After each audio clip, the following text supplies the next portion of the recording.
Hey guys, তোমাদের YouTube চ্যানেলে যখন হচ্ছে কোনো ভিডিওতে এই টাইপের প্রবলেম আসে, যেমন হচ্ছে harassment and cyber bullying policy, মানে যেই কোনো একটা প্রবলেম আসবে কোনো ভিডিওতে, আর সেই কন্টেন্টটা হচ্ছে রিমুভ করে দিবে। ওই যে আমার একটা কন্টেন্ট রিমুভ করে দিচ্ছে, যেটা জন্ম নিবন্ধন অনলাইন কপি। তো এটা বলার কারণে আমার ওই ভয়েসটা, এটা হচ্ছে ইউটিউবের পলিসির আওতায় নাই, যে এটা বলা যায় না।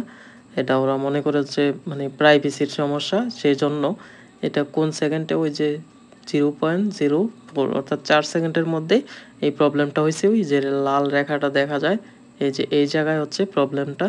তো এখন হচ্ছে আমার এই একটু প্রবলেমের জন্য হচ্ছে পুরো কন্টেন্টটা ইউটিউব রিমুভ করে দিয়েছে। তো এটা তো আমি কখনোই চাই না আমার কন্টেন্ট পুরোটা রিমুভ করে দিবে।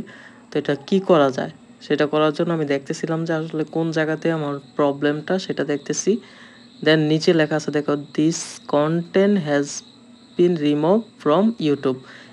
এটাতে হচ্ছে আমি ক্লিক করে দেখব। দেখো এখানে কি লেখা আছে, কান্ট।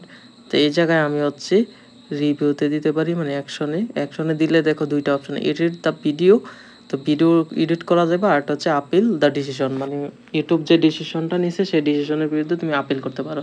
তো আমি যেহেতু বুঝতেই পারছি যে আমার এই 4 সেকেন্ডের সময় হচ্ছে যে কথাটা বলছি, কথাটা হ্যারাসমেন্ট বা সাইবার বুলিংয়ের আওতায় পড়ছে, ওকে, তাহলে আমি এটা এডিটে দিয়ে এই পার্টটা হচ্ছে আমি কি করে দিব, ট্রিম করে দিব। যদি তোমাদের কোনো যদি পিকচারের কারণে এরকম হয় কোনো ভিডিও পার্টের জন্য, সেটা তোমরা ব্লার করে দিতে পারো বা অডিও হলে মিউট করে দিতে পারো। তো আমার যেহেতু একটু জিনিস হচ্ছে সমস্যা, সেটা আমি মিউট করলে তো পুরোটাই মিউট হয়ে যাবে। তো আমি হচ্ছে শুধুমাত্র হচ্ছে এই জায়গাটা পুরো ভিডিওটাই ট্রিম করে দিব, মানে যে জায়গাটা ট্রিম করা দরকার সেই ভিডিওটা 4 সেকেন্ডের পার্টটা আমি হচ্ছে ট্রিম করে দিব। জাস্ট এখন আমি দেখতেছিলাম যে কি কি করা যায়।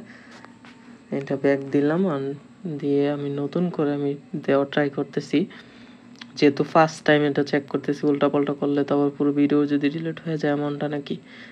এখন হচ্ছে সেভ করে দেন, হ্যাঁ এই পার্টে ওকে, এতটুক রাখলাম।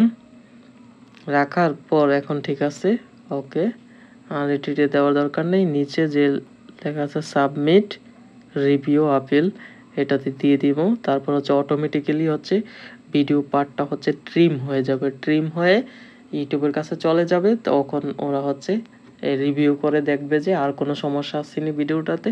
সমস্যা না থাকলে ওরা হচ্ছে কি অ্যাপ্রুভ করে দিবে, তখন হচ্ছে ইউটিউবে আমার ভিডিওটা এটা দেখানো হবে। এতদিন কিন্তু রিমুভ করে দিছে বিদায় এটা আমার চ্যানেলে ভিডিওটা দেখা যায় নাই। তো এটা আমি যখন হচ্ছে এডিট করছিলাম তখন হচ্ছে ভিডিওটা করছি, ভয়েসটা পরে দিতেছি। তো ততদিনে আমার কিন্তু হচ্ছে ভিডিওটা আমার চ্যানেলে চলে আসছে। তোমরা চেক করে দেখতে পারবা যে সেম ভিডিওটা হচ্ছে আমার চ্যানেলে এখন আছে, কিন্তু এটা কিন্তু ওরা রিমুভ করে দিয়েছিল। তো এইভাবে তোমরা কোনো সমস্যা যখন হবে এই টাইপের, তো সেটা হচ্ছে ব্লার করে দিতে পারো, এডিট করে দিতে পারো, ট্রিম করে দিতে পারো বা মিউট করে দিতে পারো। এইভাবে দিয়ে হচ্ছে তোমরা ইয়ে করে দেবা। এখনো পর্যন্ত রিভিউ কন্টেন্ট এই জায়গায় আছে, কিন্তু এডিটটা কমপ্লিট হওয়ার পর এখানে আর দেখাবে না। এটা অটোমেটিক্যালি ইউটিউবের কাছে হচ্ছে চলে যাবে, মানে ইউটিউব টিমের কাছে। তারপর হচ্ছে পরবর্তীতে ওরা চেক করে সব কিছু ঠিকঠাক করেই আবার দিয়ে দিবে। যে আমি ক্লিক করছি বিদায় আবার এখানে সেম অপশন চলছে, কিন্তু এখন আর এডিট করার আমার অপশন দিতেছে না। যে আমি যে নেক্সট টাইম এডিট করবো এই অপশনটা দিচ্ছে না, কারণ অলরেডি আমি এডিট করে ফেলছি, এই জন্য আর আমার অপশনটা দিচ্ছে না। তো এইভাবে তোমরা হচ্ছে সব কিছু ডিসমিস করে নিবা আর কি। কোনো সমস্যা হলে সেটা করে নিবা। আর কারো জানার বাকি থাকলে হচ্ছে কমেন্টস করতে পারো। ধন্যবাদ সবাইকে।